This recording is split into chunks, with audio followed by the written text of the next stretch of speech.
Hello traders, welcome back to my YouTube channel Affinity Bull Money Simplify Life and We Simplify Trading। आज 27 of January है। हम ये analysis 29 of January के लिए कर रहे हैं। उस दिन मार्केट ओपन होगा, मंडे है, और पूरा जो अब नेक्स्ट वीक आने वाला है उस वीक में मार्केट क्या कर सकता है। बजट वीक भी है, तो इन सब चीज़ों को हमें ध्यान में रखना है। और अभी आप स्क्रीन पर देख रहे हैं निफ्टी का चार्ट। हम निफ्टी और बैंक निफ्टी को एनालाइज करेंगे मंडे के लिए। मंडे को बहुत बड़े मूवमेंट आ सकते हैं। मैं फिर कह रहा हूँ मंडे को बहुत बड़े मूवमेंट आ सकते हैं। वीडियो को एंड तक ज़रूर देखिएगा, मिस मत करिएगा।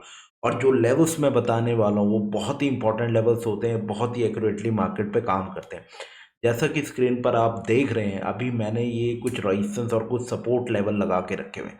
अभी देखिए मार्केट में जो 21513 का लेवल है, ये बहुत बड़ा रेजिस्टेंस प्ले करने वाला है। अगर इसके ऊपर कहीं ना कहीं मार्केट जाने की कोशिश करेगा, डेफिनेटली मार्केट में अच्छी बाइंग देखने को मिलेगी। देखो मार्केट एक पैटर्न पे चलता है, बायर और सेलर के बिहेवियर पे चलता है। मार्केट उसके अलग चल ही नहीं सकता। ठीक है, अभी हम नोट करें, मार्केट ने 23 ऑफ जनवरी से इतना बड़ा फॉल दिया था। ठीक है, उसके बाद जिगजैग करके जिस हिसाब से मार्केट ऊपर चलता है चल रहा था। अब होता क्या है, जनरली इतने बड़े सेलिंग के बाद, ठीक है, ये कहीं ना कहीं एक पुल बैक था। मतलब इस इम्पल्स वेव का ये एक तरह की करेक्शन थी। अब मार्केट, अगर मार्केट को अपने प्रॉपर स्ट्रक्चर पे चलना है तो क्या करेगा, मार्केट इस तरह से फॉल देगा। ठीक है, लेकिन ये जो स्विंग बना हुआ है ये यहाँ से यहाँ तक का, अगर मार्केट इस चीज़ को क्रॉस करता है, ये 500 को क्रॉस करता है, तो कहीं ना कहीं मार्केट एक अप ट्रेंडिंग हो जाएगा। ठीक है, ये वाला जो सेलिंग है ना ये फेल हो जाएगा, फिर मार्केट पूरी की पूरी बाइंग साइड रहेगी। अब ये देखते हैं कल एज अ इंट्राडे ट्रेडर आपको क्या क्या चीज़ें ध्यान में रखनी है। अभी मार्केट की जो क्लोजिंग है वो है 21370 के पास। अब कल के लिए जो एक इम्पॉर्टेंट लेवल आप देख रहे हैं वो है 21394। ठीक है, 393। इसको हम कर सकते हैं 21400 का लेवल। ठीक है, 21400 का ये लेवल इंपॉर्टेंट है। अगर कल मार्केट इसके ऊपर आता है ना तो वेट करेंगे हम। ठीक है, कॉल तब भी प्लान नहीं करना है। कॉल तभी प्लान होगा जब मार्केट इस लेवल के नीचे रहेगा, और पहला टारगेट ये रहेगा जहां से लास्ट ट्रेडिंग दिन यानी जो आपका 25 था ना, जहाँ पे मार्केट ने हमें सपोर्ट देखने को मिला है। ठीक है, यहाँ पे जब तक ये लेवल नहीं ब्रेक होगा ना, ठीक है, तो पुट में बड़ा मूवमेंट नहीं आएगा। तो अगर मार्केट कल गैप अप ओपन होता है और यहाँ कहीं रहता है तो हम कहीं ना कहीं मॉर्निंग आवर्स में ट्रेडिंग को अवॉइड करेंगे, और हम वेट करेंगे कि मार्केट उस, अगर यहाँ पे ओपन होता है तो मार्केट में होता बेसिकली क्या है, या तो मार्केट यहाँ से रजिस्ट करके नीचे आने की कोशिश करेगा या इसको ब्रेकआउट करेगा। तो बट मेजॉरिटी चांसेस क्या है कि मार्केट यहाँ से रजिस्ट करके नीचे आए। ठीक है, ये तो तब सिनेरियो है जब मार्केट एक गैप अप ओपन करता है। आपने ये नोट किया होगा कि लास्ट में जो अभी ट्रेडिंग सेशन थर्सडे को हुआ है, जिस जिस दिन निफ्टी और निफ्टी का वीकली और मंथली एक्सपायरी दोनों एक साथ था, मार्केट ने लास्ट में, देखिए लास्ट में बहुत ऊपर खींचा है, तो एक तरह का ये शॉर्ट कवरिंग था। ठीक है, ये शॉर्ट कवर्स किए गए थे। अब जरूरी ये नहीं है कि लास्ट में बहुत अच्छा मूवमेंट आया तो कल गैप अप होगा। अगर कल मार्केट गैप डाउन ओपन करता है और इस लेवल के नीचे ओपन कर दिया, जो कि है 21269, आप इसको कह सकते हैं 21270 का जो लेवल है ना, एक राउंड फिगर ले लेते हैं। अगर कल इसके नीचे मार्केट आएगा ना तो आपको मॉर्निंग आवर्स में ज़्यादा वेट नहीं करना है, आप पुट साइड के लिए एक बड़ा ट्रेड प्लान कर सकते हैं। मंडे को भी सेलिंग हमें देखने को मिल सकती है, जैसे बड़ी सेलिंग हमने 23 जनवरी को देखी थी ना। फिर मार्केट क्या कर सकता है, ये थोड़ा सा साइडवेज कर दिया मार्केट ने। ठीक है, अगर मंडे को इसके नीचे आती है तो फिर मार्केट में ये वाला लेवल भी ब्रेक होगा, फिर इस लेवल पे कहीं ना कहीं मार्केट आके रुकेगा, जो कि है 21,000 के लेवल। ठीक है, ये देखना बहुत ज़रूरी होगा। तो कल के लिए बहुत इंपॉर्टेंट ये बन जाता है कि ये वाला रेजिस्टेंस और ये वाला सपोर्ट कैसे काम कर रहा है। और कल मार्केट गैप अप ओपन दे रहा है, गैप डाउन ओपन दे रहा है, क्योंकि बजट का वीक है। ठीक है, 1 को इंटरिम बजट आ रहा है, तो बजट को ध्यान में रखते हुए मार्केट बड़े रिवर्सल और बड़े मूव देने के पूरे पूरे चांसेस हैं। ठीक है, ये चीज़ हम ध्यान में रखेंगे। और उसके बाद अगर हम देखें हम बैंक निफ्टी में देखते हैं, ठीक है। और गाइस मैं आपको ये बताऊंगा, अगर आप ऑप्शन बायर हैं, ठीक है, अगर आप ऑप्शन बायर हैं तो ऑप्शन बायर का साइकोलॉजी कैसा रहना चाहिए वो भी मैं इस सेशन में आज कवर करूंगा, ठीक है। तो अब बात करते हैं हम, ठीक है, बैंक निफ्टी की। बैंक निफ्टी के भी कुछ इंपॉर्टेंट लेवल देख लेते हैं। ये बैंक निफ्टी का चार्ट आप देख रहे हैं, ठीक है, बैंक निफ्टी का चार्ट लगा हुआ है। अब बैंक निफ्टी के भी कुछ इंपॉर्टेंट लेवल ऑलरेडी मैंने ड्रॉ करके रखे हुए हैं। अपसाइड की तरफ ये जो ये पूरा का पूरा ना एक रेजिस्टेंस बेल्ट की तरह काम करेगा। और उसमें भी ये जो रेजिस्टेंस देख रहे हैं ना, दो रेजिस्टेंस जो बहुत पास मैंने ड्रॉ करी हुई है, ये आप मान सकते हैं 45,600, ठीक है। 45,600 की जो स्ट्राइक होगी या ये लेवल होगा, ये बहुत बड़ा रेजिस्टेंस है। अगर कल मार्केट इसको क्रॉस करता है तभी बैंक निफ्टी में बुलिश मूव देखने को मिलेगा, ठीक है। और कल के लिए ये दो लेवल थोड़े से इंट्राडे ट्रेडिंग बेसिस पे दो लेवल जो आप देख रहे हैं 44,863, 44,700, ठीक है, ये बहुत डिसाइसिव लेवल्स हैं। अगर मार्केट इसके नीचे गैप डाउन ओपन करता है तो आप पुट में ट्रेड करेंगे मॉर्निंग आवर्स में, और किस टारगेट के लिए ये मेजर सपोर्ट बनेगा, ठीक है, 44,991। आप इसको कह सकते हैं 44,000, जो कि 44,000 का लेवल है ना, 44,000 का बहुत बड़ा सपोर्ट है बैंक निफ्टी में। और अगर ये ब्रेक हुआ तो फिर मार्केट में कहीं ना कहीं 500,000 पॉइंट का मूवमेंट बैंक निफ्टी में डाउन साइड के लिए बैठा हुआ है। तो कल आपको ट्रेड देखो कैसे प्लान करना है। अगर मार्केट ने गैप अप ओपन देता है और कहीं ना कहीं मार्केट यहाँ खुलता है 45,300 के ऊपर खुलता है, तो वेट करो, आराम से वेट करो। आप देखो मार्केट इन लेवल्स पे क्या कर रहा है, क्योंकि यहाँ पे क्या होगा, मार्केट फंसेगा, इतनी तेजी से ऊपर भी नहीं निकलेगा, डाउन भी नहीं जाएगा। क्योंकि देखो उसका रीजन है, रीजन देखो क्या है।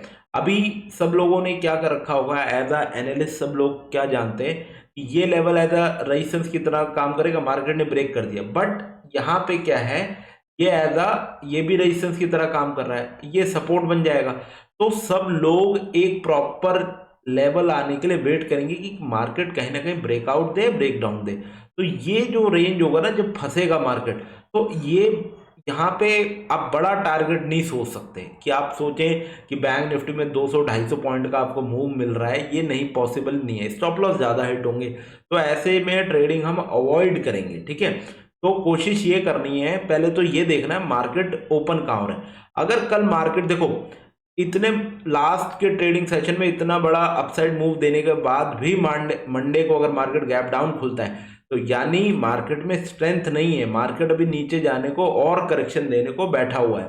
तो आपको करना क्या है, अगर मार्केट ने 44,700 के नीचे ओपनिंग अपनी दे दी तो आपको पुट साइड ही ट्रेड प्लान करना है। और नीचे अगर मार्केट जा रहा है तो इस लेवल पे कहीं ना कहीं आप रिवर्सल देखने को मिलेगा। इस लेवल पे मार्केट थोड़ा अपसाइड मूव दे सकता है, जो कि है 44,000 का लेवल। तो इस चीज को हमें ध्यान में रखना है। और अगर कल मार्केट फ्लैट खुलता है और इस लेवल के ऊपर खुलता है 44,863, और अगर मार्केट कहने का ऊपर जाने की कोशिश करे तो आप एक कॉल साइड का भी ट्रेड प्लान कर सकते हैं एक छोटे टारगेट के लिए। जो पहला टारगेट है 44,300 का, अगर इसको भी मार्केट क्रॉस करती है फिर कहीं ना कहीं मार्केट 45,600 के आसपास आ सकता है। तो ये बैंक निफ्टी के या कल के लिए हमारे पास ओवरऑल व्यू रहने वाला है, ठीक है। तो आई होप लेवल्स आपको समझ आए होंगे। आप ये लेवल्स एक लगा सकते हैं निफ्टी और बैंक निफ्टी के चार्ट पे। और अगर आप निफ्टी बैंक निफ्टी में काम करते हैं, आप जानना चाहते हैं लेवल्स कैसे लगाए जाते हैं, ये सपोर्ट रेजिस्टेंस, तो आप कमेंट सेक्शन में मेंशन कर सकते हैं। अब जैसा कि मैंने आपको बताया था कि आज मैं आपको बताऊंगा कि जो मार्केट में हम लोग वो ऑप्शन बायर हैं, ठीक है, तो हम कैसे मार्केट में ऑप्शन बायर की साइकोलॉजी रहनी चाहिए, ठीक है, ऑप्शन बायर को कैसे काम करना चाहिए, आज मैं पूरा लॉजिकल आपको बता देता हूँ उस चीज में, ठीक है। इसके लिए मैं जल्दी एक डिटेल वीडियो भी लेके आऊंगा। तो देखो ऑप्शन बायर, मान लो कोई ऑप्शन बायर है जो निफ्टी में काम करता है, ठीक है, निफ्टी का लॉट साइज क्या है 50 का, ठीक है। अब हम मान के चलते हैं एग्जाम्पल के तौर पे कि कोई भी निफ्टी का बायर है, वो 200 क्वांटिटी में काम कर रहा है, ठीक है, 200 क्वांटिटी में काम कर रहा है। सबको पता है ऑप्शन का प्रीमियम बहुत फास्ट मूविंग होता है, ठीक है, और ऑप्शन बायर को फास्ट मूविंग ही चाहिए। अब है क्या, मान के चलते हैं कोई ऑप्शन प्रीमियम लेट से 21,300 की कॉल है, ठीक है, वो 21,300 की कॉल ऑप्शन को बाय करता है। कितने उसका प्राइस चल रहा है, 100 रुपीज पे, यहाँ पे है उसका प्राइस चल रहा है 100 रुपीज। अब मार्केट ऊपर आता है 120 आ जाता है, यानी 20 पॉइंट्स का गेन हो रहा है। कितने पॉइंट्स का, 20 पॉइंट्स का गेन। और ऑप्शन बायर ने अपना टारगेट लगा के रखा था कितने का, 150 का, 50 पॉइंट का गेन लेना है, ठीक है। अब हुआ क्या, मार्केट ने देखो किया क्या, 20 पॉइंट ऊपर आया तो आपको प्रॉफिट दिखा रहा होगा 4,000 का, ठीक है, 200 क्वांटिटी है, 200 क्वांटिटी है और 20 पॉइंट ऊपर आया, 4,000 का प्रॉफिट है। अब यहां पे प्रॉफिट ऑप्शन बायर बुक नहीं कर रहा है, उसने ये कसम खा रखी है कि 150 बुक करेगा। तो अब होता क्या है, नेक्स्ट टाइम में प्राइस थोड़ा ड्रॉप होता है, ड्रॉप होके प्राइस आ जाता है 102, ठीक है।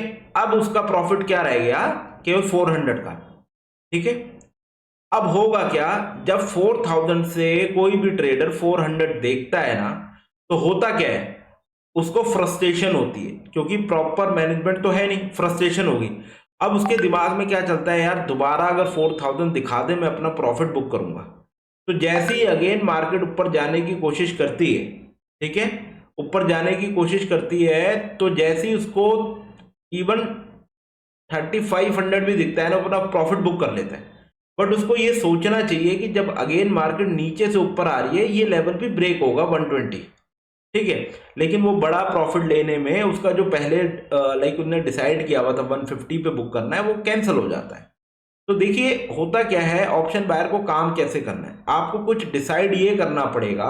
अगर आपको बड़ा प्रॉफिट लेना है, खासकर ऑप्शन बायर के लिए मैं बता रहा हूं, तो आपको एग्जांपल के तौर पे अगर कोई ऑप्शन बायर 200 क्वांटिटी में काम कर रहा है, तो आप ये मान के चलो कि 150 क्वांटिटी, ठीक है, अपनी 3/4 क्वांटिटी आप 15 to 20 पॉइंट्स पे बुक कर लो, ठीक है।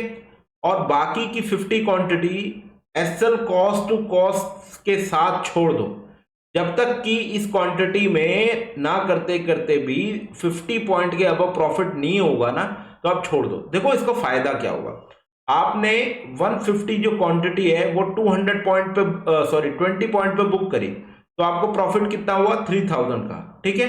और आपने 50 क्वांटिटी छोड़ी हुई है, ठीक है, और आपने वो बुक करी लेट से 60 पॉइंट पे, ठीक है, तो एक लॉट भी आपको उतना पैसा दे देगा, ठीक है, बड़ा प्रॉफिट होगा। तो इस तरह से आपको क्या करना है, जब भी आप ऑप्शन बाइंग में प्रॉफिट आओ, तो अपनी पार्शियल क्वांटिटी, मैं तो कहूंगा 3/4 ऑफ द क्वांटिटी आपको प्रॉफिट में बुक करनी है, और 1/4 quantity SL cost to cost के साथ छोड़ देनी है बड़े टारगेट के, ठीक है। तो गाइस अगर आपको ये स्ट्रैटेजी समझ आई है ऑप्शन बायर्स के लिए, तो कमेंट सेक्शन में ज़रूर बता सकते हैं। और इसी तरह के कंटेंट के लिए आप मेरे टेलीग्राम चैनल के साथ भी जुड़ सकते हैं, जिसका नाम है एफिनिटी बुल निफ्टी किंग, जहाँ पे फ्री कॉल्स दिया जाता है। तो thank you guys for watching this video.